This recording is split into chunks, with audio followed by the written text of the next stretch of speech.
Cuando tienes un tronido en la máquina, sobre todo en los automáticos, cuando haces tracción, obviamente el problema es un soporte de motor, pero nunca te vayas con la finta si es que no lo ves roto de las gomas.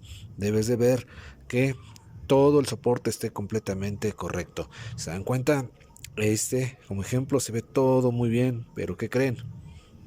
Está engañoso.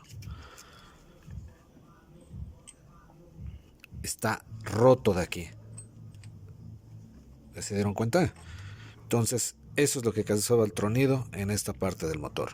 Entonces, amigos, siempre revisen completos los soportes, no nada más las gomas, sino también sus bases, porque eso hace que truene el motor.